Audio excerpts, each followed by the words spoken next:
إن الحمد لله نحمده ونستعينه ونستغفره ونعوذ بالله من شرور أنفسنا ومن سيئات أعمالنا من يهده الله فلا مضل له ومن يضلل فلا هادي له وأشهد أن لا إله إلا الله وحده لا شريك له وأشهد أن محمدا عبده ورسوله أما بعد۔ میں مقبول خان ولد محمد عالم خان ایک چیز پبلک کے سامنے پیش کرنا چاہتا ہوں کہ چند دن قبل مولوی زبیر چودھری کانڈی گلوتا کے رہنے والے میری دکان پر آئے تو انہوں نے مجھے کہا کہ مجھے ریچارج کرانا ہے، جہاں سے ہمارے درمیان اختلاف پیدا ہوا۔ تو بولے کہ اس کا پلان کتنا ہوگا؟ میں نے کہا بھائی میں غیب تو جانتا نہیں، آپ مجھے نمبر دو، میں نمبر لگاؤں گا تو پھر پتہ چل جائے گا کتنا پلان ہے۔ تو اس کے بعد وہ کہنے لگے کہ غیب تو بہت سارے لوگ جانتے ہیں اس دنیا میں۔ میں نے کہا جی کون جانتا ہے؟ وہ کہنے لگے کہ اولیاء جانتے ہیں، نیک لوگ جانتے ہیں، انبیاء جانتے ہیں۔ میں نے کہا کہ یہ بات تو نہیں ہے قرآن حدیث سے ثابت۔ ہاں انبیاء جانتے تھے، لیکن جو اللہ تعالیٰ نے وحی کے ذریعے یا اپنی آسمانی کتابوں کے ذریعے ان تک چیز پہنچائی ہے وہی جانتے ہیں، اس کے علاوہ وہ کچھ بھی نہیں جانتے۔ تو کہنے لگے اس کے اوپر آپ کے پاس کوئی ثبوت ہے؟ میں نے کہا بالکل، میرے پاس قرآن اور حدیث سے بہت ساری چیزیں ثبوت ہیں جو میں آپ کو دکھا سکتا ہوں۔ تو انہوں نے کہا ٹھیک ہے، آپ ایک جگہ متعین کریں تو ہم آئیں گے وہاں پر، تو آپ مجھے دکھا دیں۔ تو ہمارا ایک بس موضوع کوئی یہ نہیں تھا کہ ہم کسی کے ساتھ بحث کریں یا مناظرہ کریں، ویسے ایک دکھانا تھا ان کو کہ یہ چیزیں بھی قرآن حدیث کے اندر ہیں۔ تو میں نے ان کو کہا کہ شاید ہو سکتا ہے میں بھی غلطی پر ہو سکتا ہوں یا آپ بھی غلطی پر ہو سکتے ہیں۔ اگر آپ کے پاس ثبوت ہے تو مجھے ماننا پڑے گا، اگر میرے پاس قرآن حدیث سے ثبوت ہے تو آپ کو ماننا پڑے گا۔ تو لہٰذا یہ چیز طے ہوئی۔ تو ان کو 25 تاریخ کو وہاں پر مسجد کے اندر بلایا گیا تو انہوں نے انکار کر دیا کہ ہم مسجد میں نہیں بیٹھیں گے۔ پھر ہمارا مطالبہ ہوا کہ تم قرآن کریم اپنے گھر سے ترجمے والا لاؤ، اور نمبر 2 بہار شریعت۔ تو موضوع تھا علم غیب یا مختار کل۔ نمبر 2 رویداد اس کی یہ ہوئی کہ انہوں نے کہا کہ ہم 3 آدمی آئیں گے۔ مجھے کہا کہ آپ کتنے آدمی بلاؤ گے؟ میں نے کہا میں نے کسی بھی آدمی کو نہیں بلانا ہے، صرف آپ کو دلائل آپ کے سامنے پیش کرنے ہیں۔ اگر آپ کی دل آئے، مرضی آئے تو مان لینا، نہیں تو ریجیکٹ کر دینا یا رد کر دینا یا مجھے جواب دے دینا، بات ختم، دوسری کوئی بات ہی نہیں اس کے اندر۔ تو 25 جنوری جب جو اس مقام پر نہیں آئے، اس کے بجائے 26 جنوری کو آئے، تو بجائے 3 آدمی کے 14-15 آدمی وہاں پر موجود ہوئے۔ تو ہم جا کر پنچایت گھر کے اندر بیٹھے، میں بھی گیا۔ تو میں نے سب سے پہلے ان سے شرائط کچھ رکھی، جس شرائط کے ساتھ ہم نے بات کرنی تھی کہ ہم کوئی مناظرہ نہیں کر رہے، نہ ہم نے کوئی ویڈیو ریکارڈنگ کرنی ہے یا نہ ہم نے کوئی ادھر ڈنکا بجانا ہے۔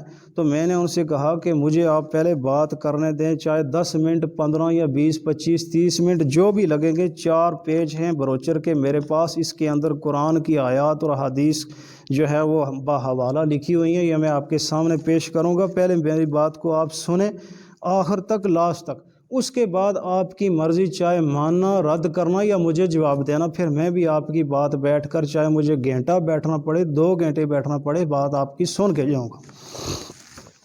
تو اب جب یہ ہوئی تو اس کے بعد تقریباً 40 سے 50 منٹ تک میری ان کے ساتھ جو ہے وہ بحث مباحثہ تکرار ہوتا رہا، جب میں نے اپنی یہ قرآن اور حدیث کے دلائل ان کے سامنے پیش کیے۔ تو اس چیز پر مزے کی بات یہ ہے کہ وہ کسی بھی قسم کا 1 منٹ کا بھی ویڈیو کلپ جو ریکارڈنگ ہوا یا نہیں ہوا وہ انہوں نے ظاہر نہیں کیا ناظرین کے سامنے، پبلک کے سامنے۔ لیکن جو بعد میں جب میں وہاں سے چلا گیا، اس کے بعد جو انہوں نے ایک دیسی اور دستی ویڈیو بنائی جنگل کے اندر بیٹھ کر، جی ایسے ایک اہل حدیث آیا تھا، اس نے کوئی بات نہیں کر سکا، اور نہ اردو پڑھ سکا، نہ بول سکا، اور نہ کوئی دلائل پیش کر سکا، جاہل تھا، یہ تھا، وہ تھا۔ بسم اللہ الرحمن الرحیم۔ ادعو الی سبیل ربک بالحکمت والموعظۃ الحسنہ، صدق اللہ العظیم۔ آج بروز بدوار 26 جنوری 2022 کو حساب موڈ میں ہم ویڈیو دفتر کے سامنے ایک اہل حدیث دیابنا کے ساتھ ہمارا ایک مناظرہ طے پایا، جس میں موضوع تھا علم غیب اور استعانت۔ الحمدللہ ہم نے ابھی اس موضوع پر بات کی ہی تھی، تو وہ بات جو ہے وہ اہل حدیث اور دیابنا جو ہے وہ بات کو بیچ میں ہی چھوڑ کر چلے گئے۔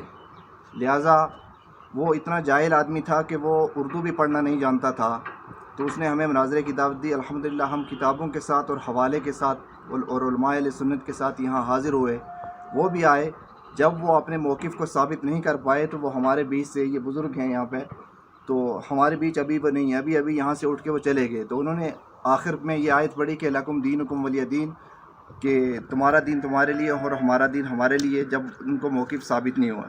لہٰذا ایسے فتنہ انگیز جو شر پھیلانے والے لوگ ہیں، ان کا معاشرے سے بائیکاٹ کیا جائے. یہ جو ہے ختم میں کھاتے بھی ہیں اور ختم کا انکار بھی کرتے ہیں. لہٰذا ان حضرات کا جو ہے معاشرے میں جو نوجوان نسل کو جو ہے ورگلاتے ہیں اور اپنے جو ہے ثبوت بالکل پیش نہیں کرتے ہیں، ایسے گمراہ قوم سے ہمیں جو ہے اور ہمارے نوجوانوں کو بچنا چاہیے. وآخر دعوانا الحمدللہ رب العالمین. لک الحمد یا اللہ، اما بعد فاعوذ باللہ من الشیطان الرجیم، بسم اللہ الرحمن الرحیم. بحمدہ تعالی مسلک امام احمد رضا یہ ہمیشہ غالب رہا ہے اور تا قیامت غالب رہے گا. ہزاروں فتنے ان کی موجودگی میں حضور کی ذات مبارکہ پر اٹھتے رہے.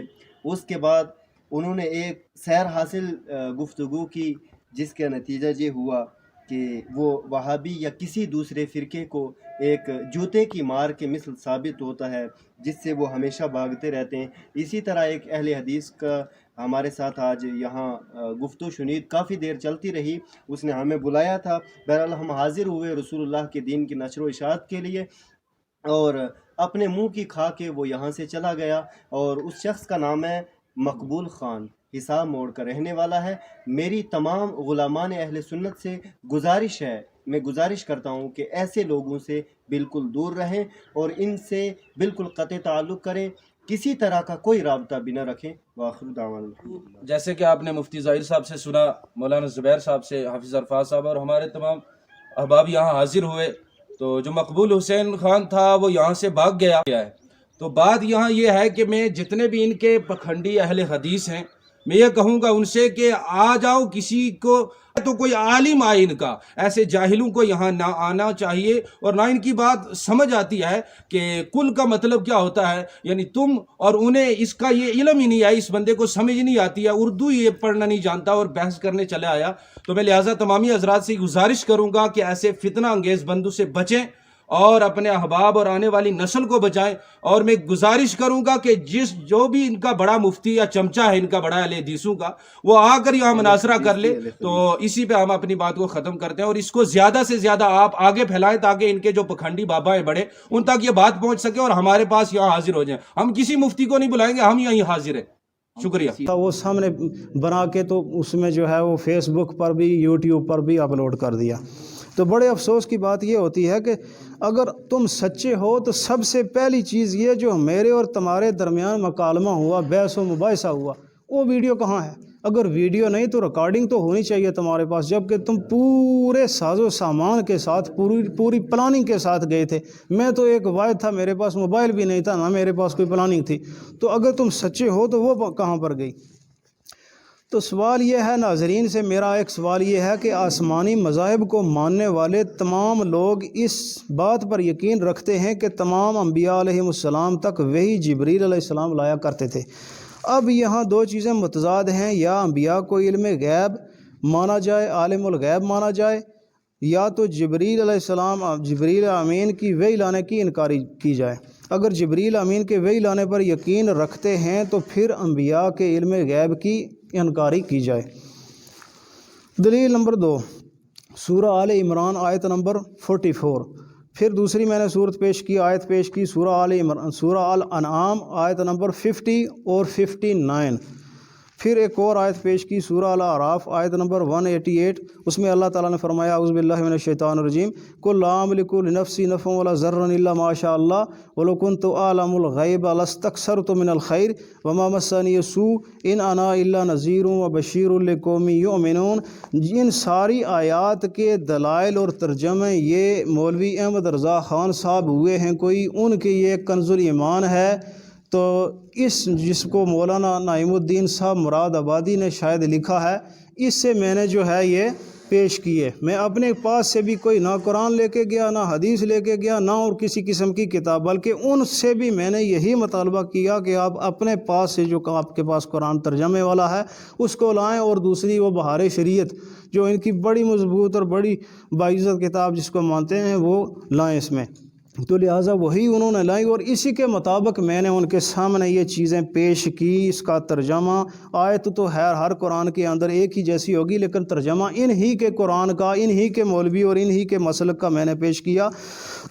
جو آیت پڑھی ہے میں نے، اس کا ترجمہ یہ ہے کہ اے محمد صلی اللہ علیہ وسلم تم فرماؤ میں اپنی جان کے بھلے برے کا خود مختار نہیں مگر جو اللہ چاہے، اور اگر میں جان لیا کرتا تو یوں ہوتا کہ میں نے بہت بھلائی جمع کر لی اور مجھے کوئی برائی نہ پہنچتی۔ میں تو یہی ڈر اور خوشی سنانے والا ہوں انہیں جو ایمان رکھتے ہیں۔ دوسری جگہ میں اللہ تعالیٰ نے فرمایا، یہ جو آیت میں نے ان کے سامنے پیش کی، قُل لَا يَعْلَمُ مَنْ فِي السَّمَاوَاتِ وَالْأَرْضِ الْغَيْبَ إِلَّا اللَّهُ وَمَا يَشْعُرُونَ أَيَّانَ يُبْعَثُونَ۔ سورہ نمل آیت نمبر 65، کہ تم فرماؤ غیب نہیں جانتے جو کوئی آسمانوں اور زمین میں ہیں مگر اللہ کے، اور انہیں خبر تک نہیں کہ کب اٹھائے جائیں گے۔ پھر ایک اور آیت ہے سورہ لقمان، اس کی آخری آیت نمبر 34۔ تو مولوی احمد رضا صاحب کا یہ ترجمہ اس کا یہ ہے، انہوں نے یہ کیا ہوا ہے کہ بے شک اللہ کے پاس ہے قیامت کا علم اور اتارتا ہے می اور جانتا ہے جو کچھ ماؤں کے پیٹوں میں ہے، اور کوئی جان نہیں جانتی کہ کل کیا کمائے گی، اور کوئی جاندار اور کوئی جان نہیں جانتی کہ کس زمین میں مرے گی، بے شک اللہ جاننے والا بتانے والا ہے۔ تو یہ چیزیں جب میں نے ان کے سامنے قرآن، اللہ کی کتاب قرآن سے ان کے سامنے دلائل پیش کیے کہ جو بھی پیغمبر اس دنیا میں آیا اس کو بے شک غیب دیا گیا، لیکن اتنا ہی جتنا میرے رب نے چاہا، اس کے آگے نہ وہ کچھ جانتے تھے، نہ ان کے پاس کوئی سورس تھا، نہ ان کے پاس کوئی اتھارٹی یا اتھرائز تھا کہ وہ کوئی اور چیز غیب کی حاصل کر لیتے، یا بغیر اللہ تعالیٰ یا جبریل امین کے بتائے کسی کو کچھ بھلے یا برے کی یا کسی بھی خیر و شر کی خبر یا تعلیم دیتے۔ تو میں نے ان کو کہا کہ قرآن اور حدیث اس چیز پر بے شمار الف لام میم سے لے کر والناس تک جب آپ قرآن کو ترجمے کے ساتھ پڑھیں گے، عربی میں نہیں، ترجمے کے ساتھ، اپنی زبان میں جب اس کو ترجمے اور تفسیر کے ساتھ پڑھیں گے تو پھر آپ کو پتہ چل جائے گا کہ غیب کون جانتا ہے، یہ کس کے اختیار میں ہے، اور اللہ تعالیٰ نے کس کس کو دیا غیب، اور کب دیا اور کتنا دیا۔ جب یہ باتیں ہوئیں ان کے سامنے تو میری بات کو انہوں نے تقریباً یہی 4 یا 5 آیتیں میں نے پیش کی تو پہلی شرط انہوں نے توڑ دی۔ جو ان کے ساتھ پہلی شرط یہ ہوئی تھی کہ میری بات کو آپ آخر تک سننا، صرف 4 بروشر تھے میرے پاس، 4 پیج تھے، تو انہوں نے تقریباً آدھے پیج پر ہی اپنی پہلی شرط توڑ دی، وہاں پر بولنا شروع کر دیا۔ جب اس آیت کو پڑھا، اس کا ترجمہ انہوں نے بالکل ٹھیک بتایا اور پڑھا، قُل لَا يَعْلَمُ مَنْ فِي السَّمَاوَاتِ وَالْأَرْضِ الْأَخِيرَةِ، تو اس کا جب ترجمہ انہوں نے کہا تو ترجمے کے بعد تفسیر اور تشریح انہوں نے اس طرح مروڑ کر کی کہ اس کے اندر بہت ساری دال اور مرچی ملائی، یعنی اس کا معنی کچھ سے کچھ کر دیا۔ تو پھر کہنے لگے کہ اس آیت سے مراد نبی علیہ السلام نہیں ہیں، نبی کے علاوہ جو بھی اس دنیا کے اندر لوگ ہیں، چاہے وہ اس مسلمان ہیں یا غیر مسلم ہیں، وہ سب اس کے اندر شامل ہیں، سب کے لیے اس کے اندر حکم ہے کہ وہ غیب نہیں جانتے، لیکن نبی علیہ السلام یعنی محمد صلی اللہ علیہ وسلم اس آیت میں مستثنیٰ ہیں۔ تو جب انہوں نے یہ بولا تو اس وقت میں وہاں سے اٹھ کر کھڑا ہو گیا کہ اس آیت کا ابھی آپ نے ترجمہ کچھ اور پڑھا ہے، میں نے ترجمہ اس کا کچھ اور پڑھا ہے، آپ نے بھی ترجمہ بالکل درست الفاظ میں جو ہے پڑھا، لیکن اس کی جو ہے تشریح اور تفسیر آپ نے کہاں سے اٹھائی اور کہاں لے کر چلے گئے۔ تو وہاں پر میری ان کے ساتھ انبن ہو گئی، لہٰذا میں نے کہا کہ اب میری آپ کے ساتھ مزید یہاں پر نہ بات ہو سکتی ہے، نہ میں ٹھہر سکتا ہوں، اور نہ آپ سے مجھے کچھ سننے کی ضرورت ہے۔ سب سے پہلی آپ نے میری شرط یہ توڑ دی کہ مجھے میری بات نہ سنی اور نہ اس کو آخر تک جانے دیا۔ دوسری یہ کی کہ آپ نے جو ہے میری قرآن کریم کی جو آیت ہے اس کو ترجمہ تو ٹھیک پڑھا، لیکن اس کی تشریح اور تفسیر اور ڈیفینیشن جب بیان کی تو وہ کہاں سے کہاں لے کر چلے گئے، لہٰذا میری وہاں پر آپ سے بحث ختم ہو گئی۔ مناظرہ تو آپ نے خود کیا، اور آپ بول رہے ہیں مناظرہ، ایک آدمی سے کیا مناظرہ ہو سکتا ہے؟ تم 15 آدمی وہاں پر ڈنڈے لے کے آ کے بیٹھ گئے ہیں جی۔ اور جو ہے میں ایک آدمی وہاں پر نہ میں کسی قسم کی کوئی تیاری کر کے آیا، نہ میرے پاس موبائل، نہ ویڈیو لے کر آیا، مجھے اس چیز کا علم ہی نہیں تھا کہ تو میں نے مناظرہ کرنا، تو میرے پاس بھی علماء تھے الحمدللہ، میں ان کو بھی بلا لیتا، لیکن وہ بات ہی نہیں ہوئی۔ جب تمہیں پتہ چلا کہ اس نے ہمارا چٹھا کھولا، پورا یہ کھول کے رکھ دینا ہے 4 پیجوں کے اندر، تو تم نے بات وہاں پر ہی ختم کر دی اور بولتے ہو جی بھاگ گیا اہل حدیث، بھاگ گیا ہیں۔ وہ کون سی بھاگنے والی بات ہے؟ میں ادھر ہی کھڑا رہا، ادھر ہی سائڈ پر میری دکان ہے، ادھر ہی میں بیٹھ گیا کہ بھائی تمہارے ساتھ میں تب تک بات نہیں کر سکتا جب تک اپنی شرائط پر تم خود وعدے بند نہیں ہوگے کہ سب سے پہلے میری جو بھی بات ہے آخر تک جانے نہیں دو گے، چاہے وہ اچھی ہے یا بری ہے، پہلے اس کو سننا ہے۔ تم نے کہا ٹھیک ہے جی ہم سنیں گے۔ جب 3 یا 4 میری باتیں ہوئیں، 3-4 صرف قرآن کی آیتیں اور حدیثیں میں نے پڑھی، ادھر ہی تم نے پوری بریک لگا دی اور ریجیکٹ کرنا شروع کر دیا ہے جی۔ اور جو ہے یہ ساری چیزیں جو ہے ان کے سامنے پیش کی گئی، تو بعد میں انہوں نے میری غیر موجودگی کے اندر چند بندے اور اکٹھے کر کے ویڈیو بنا کے چڑھا دی، جی دیکھو جی بندہ بھاگ گیا، اس کے پاس کچھ علم نہیں تھا، اردو نہیں پڑھنا جانتا، انگلش نہیں پڑھنا جانتا، فلان نہیں پڑھنا جانتا۔ الحمدللہ میں 5-6 زبانیں جانتا ہوں، انگلش میں جانتا ہوں، عربی میں جانتا ہوں، فارسی پشتو میں جانتا ہوں، پنجابی میں جانتا ہوں، پہاڑی گوجری بکروالی بھی میں جانتا ہوں، تو یہ مجھے سکھا رہے ہیں کہ کیا نام ہے اس کا، یہ چیزیں نہیں جانتا۔ تو 5 وعدہ خلافیاں انہوں نے میرے ساتھ کی، 25 جنوری کے بجائے 26 جنوری کو، مسجد کے بجائے پنچایت گھر میں، جبکہ مسجد اس چیز کے لیے موضوع تھی کہ اللہ کا گھر ہے جہاں پر سکون ہے، نہ کوئی پریشانی، نہ کوئی اس قسم کی کوئی پریشانی والی بات تھی، اس کے اندر بیٹھ کر بات کی جاتی۔ میں ان کی بات سمجھتا، وہ میری بات سمجھتے، لیکن انہوں نے پنچایت گھر کے اندر بیٹھنا پسند کیا، تو میں نے بھی کہا ٹھیک ہے جی وہیں بیٹھے۔ تو انہوں نے خود بولا تھا ہم 3 بندے آئیں گے، 3 بندے کے بجائے اب 14-15 بندے وہاں پر موجود ہوئے ہیں۔ تو مجھے پورا نہیں سنا، بلکہ میرا آدھا پیج بھی انہوں نے نہیں سنا، اور اپنی اور میری پوری ویڈیو جو ہے وہ نہیں اپلوڈ کی۔ اور میں ایک درخواست یہ بھی ناظرین سے کرنا چاہتا ہوں کہ جو میرا اور ان کے درمیان مکالمہ ہوا، تقریباً 40 سے 50 منٹ تک میرا ان کے ساتھ ایک اکیلے بندے کا مکالمہ ہوتا رہا۔ بڑے بڑے مولوی تھے، میں تو مولوی ہے نہیں، میں تو ایک دکاندار آدمی ہوں، لیکن الحمدللہ پھر بھی میں کچھ دین کے معاملے میں قرآن حدیث کو جانتا ہوں ترجمے کے ساتھ۔ تو وہ جو اتنے ٹائم پر میری ان کے ساتھ بحث مباحثہ ہوا، وہ کہاں پر گئی؟ اس کو زمین نگل گئی، آسمان نگل گیا، وہ کدھر گئی؟ اگر یہ سچے ہیں اپنی بات میں کہ یہ وہابی جو ہے یہ اہل حدیث بھاگ گیا، اس کے پاس کچھ نہیں تھا، نہ کوئی قرآن کی آیت تھی، نہ کوئی حدیث پیش کر سکا، یہ جھوٹ پر آیا اور جھوٹ پر ہی چلا گیا، اگر یہ سچے ہیں انہوں نے ماں کا دودھ پیا ہوا ہے، تو وہ ویڈیو اپلوڈ کریں اس ویڈیو کے ساتھ ہی، جو ان کے اور میرے ساتھ تقریباً 40-50 منٹ کے درمیان میں مکالمہ ہوا، وہ کدھر گئی؟ تو اسی چیز پر میں اپنی جو ہے وہ بات ختم کرتا ہوں۔ تو ناظرین سے گزارش ہے کہ ان کی ویڈیو کو بھی اور میری ویڈیو کو بھی سنا جائے، اور ان سے سوال کیا جائے کہ اس ویڈیو کو اپلوڈ کریں، پھر اگر میری غلطی ہوئی تو کوئی بات نہیں، میں ماننے کے لیے تیار ہوں۔ تمام ناظرین سے میری مؤدبانہ گزارش ہے کہ مجھے جاہل، گنوار، بدعقیدہ وغیرہ وغیرہ بہت سارے خود ساختہ ہندی فتاویٰ سے نوازا گیا، اور سماجی بائیکاٹ کا بھی فتویٰ دیا گیا۔ بائیکاٹ کے فتوے کے ضمن میں عرض کرتا چلوں کہ کبھی بھی کسی باطل طاقت کا بائیکاٹ کرنے کا شرعی فتویٰ نہ ہے، بلکہ نبی کریم صلی اللہ علیہ وسلم کو مشرکین مکہ نے 3 سال بائیکاٹ کیا تھا، جو وادی شیبہ میں بھوکے پیاسے رہے۔